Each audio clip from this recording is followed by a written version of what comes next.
Nataka unijibu. Kwa mara ya kwanza kumwona Msimonza ilikuwa wapi?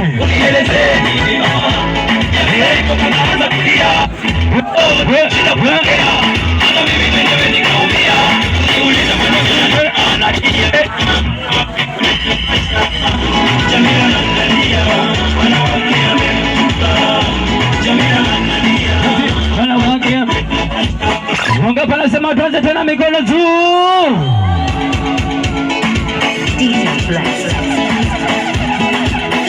Msemo yuja nijibu bana.